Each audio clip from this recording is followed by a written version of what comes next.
Perkenalkan, nama saya Margareta Rani dari kelas B11 Program Studi Pendidikan Guru Sekolah Dasar semester 5. Di dalam video ini, saya akan menjelaskan tentang media belajar sebagai penunjang literasi di sekolah dasar. Sebelum memasuki materi, kita akan membahas terlebih dahulu tentang apa itu media belajar dan apa itu literasi. Nah, yang pertama ada media belajar. Media belajar adalah segala sesuatu yang dapat digunakan untuk menyampaikan informasi pelajaran kepada peserta didik dan dapat merangsang pikiran, perasaan, perhatian, dan kemauan belajar sehingga dapat mendorong terjadinya proses belajar. Kemudian, apa itu literasi? Literasi adalah kemampuan seseorang dalam mengolah dan memahami informasi saat melakukan proses membaca dan menulis. Perkembangan pendidikan dari tahun ke tahun selalu meningkat pesat.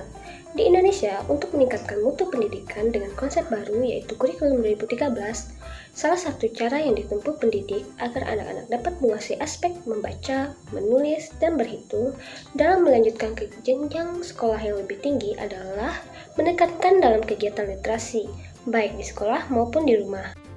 Dengan adanya literasi, diharapkan anak-anak mampu memperkaya pengetahuan kosakata, menambah informasi dan wawasan baru, mengasah daya ingat, melalui kegiatan membaca, meningkatkan pemahaman dalam mata pelajaran bahasa Indonesia, meningkatkan kepekaan terhadap informasi yang muncul di media, serta meningkatkan kreativitas anak dalam menulis dan menyusun kata-kata.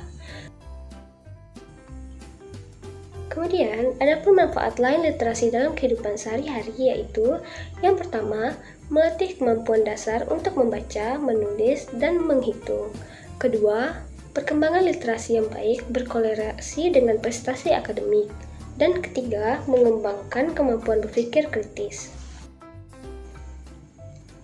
Selanjutnya, menurut Stephen, arah pembelajaran siswa kelas awal, yaitu di sekolah dasar, adalah belajar untuk membaca dan menulis. Ini termasuk dalam literasi awal. Mereka membutuhkan keterampilan dasar untuk membaca dan menulis yang fasih yang nantinya dapat mempelajari informasi bidang konten yang kompleks. Secara sederhana, kemampuan literasi atau minat baca siswa adalah kemampuan membaca, menulis, dan mencari informasi yang tepat. Di sini, guru berperan dalam mengatasi permasalahan rendahnya kemampuan literasi anak Indonesia dengan menciptakan kegiatan pembelajaran yang menarik dan membuat program literasi di kelas. Dalam pelaksanaannya, ada beberapa strategi yang dapat dilakukan untuk meningkatkan minat baca siswa. Dilakukan dalam rangka memberantas buta aksara, meningkatkan minat baca, menumbuhkan budaya literasi masyarakat, dan meningkatkan daya saing bangsa melalui program penguatan pendidikan. Nah, dalam membangun budaya literasi yang positif di sekolah, terdapat beberapa strategi yang dapat dilakukan oleh pihak sekolah.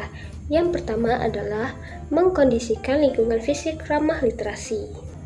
Yang kedua, mengupayakan lingkungan sosial dan afektif.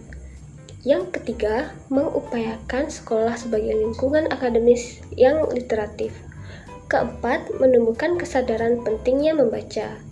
Yang kelima, membaca 10 menit sebelum KBM atau kegiatan belajar mengajar. Yang keenam yaitu mengoptimalkan peran perpustakaan. Yang ketujuh, membuat karya tulis.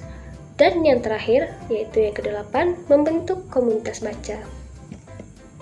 Sebagaimana yang kita tahu bahwa buku-buku yang selama ini menjadi panduan dalam siswa belajar terkesan terlalu tebal dan monoton, sehingga perlu adanya media lain yang dapat mendukung peningkatan literasi siswa. Berikut ini adalah rekomendasi media untuk membantu meningkatkan literasi siswa yang dapat diterapkan. Yang pertama ada storytelling. Storytelling memungkinkan siswa untuk dapat memahami suatu cerita, membuat kesimpulan, hingga dapat menceritakan kembali isi cerita yang ia dengar. Yang kedua ada media infografis. Infografis biasanya berisi visualisasi atau gambar ilustrasi dari suatu hal atau peristiwa. Yang ketiga ada media digital. Guru dapat memanfaatkan media digital seperti buku digital, perpustakaan digital, ataupun modul digital. Beberapa media digital bahkan biasanya menyertakan animasi, gambar, ilustrasi yang menarik, serta video pembelajaran yang interaktif. Kemudian yang terakhir ada media permainan. Permainan dapat mendorong siswa untuk berkomunikasi dan mendengar, sehingga kosakata siswa dapat bertambah. Selain itu, siswa juga dapat belajar berhitung, menghafal, menulis, serta membaca melalui permainan. Tentu saja harus dengan permainan yang tepat. Sekian yang dapat saya sampaikan, mohon maaf jika ada salah kata. Terima kasih.